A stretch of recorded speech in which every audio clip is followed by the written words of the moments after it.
최근 베트남은 발등에 불이 떨어져 버렸습니다. 그동안 오만과 편견에 빠져 우리나라 사람을 포함한 외국 기업들에게 행한 짓들이 부메랑으로서 돌아오고 있기 때문인데요. 하지만 그 어떤 나라보다도 자존심이 강한 베트남이었기에 이들은 겉으로 베트남 경제가 회복기에 접어들었다고 발표하여 사람들의 눈을 가리고 당장의 문제 해결에만 급급했습니다. 하지만 이미 많은 경제 지표와 전문가들의 분석으로 인해 그들의 거짓말은 대대적으로 들통이 난 지 오래였죠. 그리고 최근 영국의 경제 분석 업체 EIU가 내놓은 아시아 관광 회복 점수 보고서에 의하면 베트남의 관광 회복 점수는 동남아시아 국가 중 태국과 말레이, 필리핀보다 뒤진 7위로 역내 하위권을 차지하고 있는 것으로 나타났는데요. 특히 이번 EIU 점수는 가장 최근 국가 상황을 점수로 취합한 것이라 한국인들이 여행 가지 않기 시작한 여파가 많이 반영되어 있어 충격적인 결과이기도 합니다. 보고서에 따르면 베트남의 외국인 방문이 대유행 이전보다 많아진 것은 사실이나 대부분 베트남의 사업장을 두거나 경유지로 이용하는 관광객들이 대다수라며 베트남 정부는 이것들까지 모두 관광객으로 합산했기에 이것을 제외한 순수 관광객만을 반영했다고 전했습니다. 특히 가장 중요하게 봐야 할 것은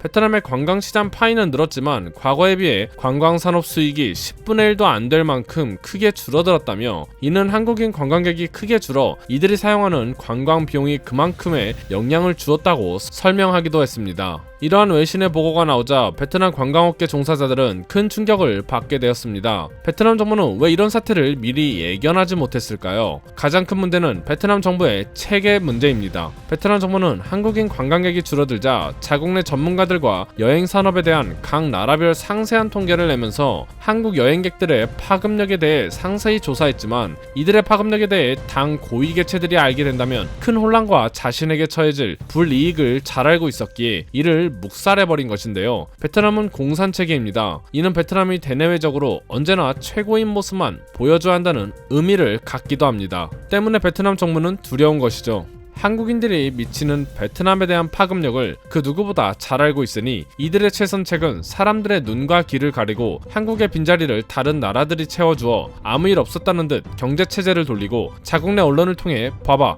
한국 없어도 아무 일 없잖아 를 선전하는 것이 이들이 가장 원하는 베스트 시나리오이기 때문입니다. 이러한 사실들이 밝혀지면서 베트남 내 시민들의 분열 조짐이 가속화되기 시작하자 베트남 권력층에 대한 입지가 위협받기 시작했는데요. 결국 베트남 정부가 백기를 틀고 한국에게 투항하는 액션을 취하고 있는 것으로 밝혀졌습니다. 최근 베트남 전문 언론에 따르면 베트남이 외국인 입국 시 꼭 거쳐야 하는 대유행에 따른 검역 절차에서 한국인들은 대상에서 제외한다는 소식을 전했다고 밝혔는데요. 이에 대해 베트남 관광총국 국장은 한국인 관광객은 베트남 입국 시 격리 및 백신 접종 증명서, 음성 증명서 등 어떤 서류 제출이나 제한 없이 자유롭게 입국할 수 있다며 더 많은 관광객이 방문해 주길 희망한다고 전했습니다. 또한 이를 기회로 다른 외국인들에 대한 검역 절차 역시 모두 폐지할 계획을 준비 중이라고 말을 이었는데요. 현재 아시아 태평양에서는 몽골, 아프가니스탄이 유일하게 검역 절차와 어떠한 제한 없이 입국할 수 있는 국가로 베트남이 한국 관광객을 유치하기 위해 굉장히 편향적인 정책을 내놓은 것이라 볼 수 있는 것이죠.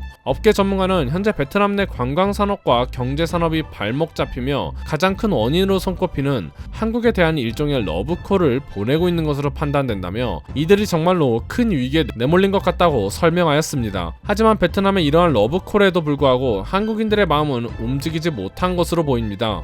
바로 최근 한국인들의 인기 여행지로 태국이 1위로 등극했다는 소식이 전해졌기 때문인데요. 여행 전문업체 아고다 검색 데이터 분석에 따르면 올해 5월 한국인 여행객들이 가장 선호하는 여행지로 태국, 그 다음으로 제주도인 것으로 나타났다. 베트남은 순위에조차 없었으며 큰 정세가 일어난 것으로 보인다고 밝혔습니다. 슬슬 베트남이 영향을 받기 시작한 것이죠.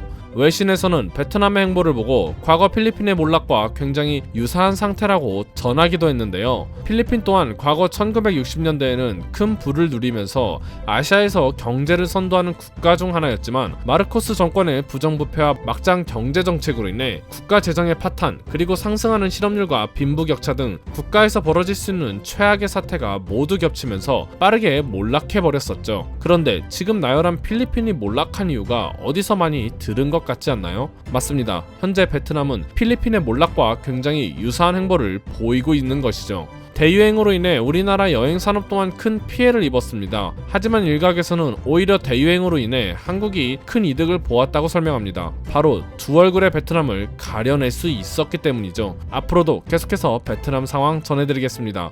이상 국민투비였습니다. 오늘도 시청 정말로 감사드립니다.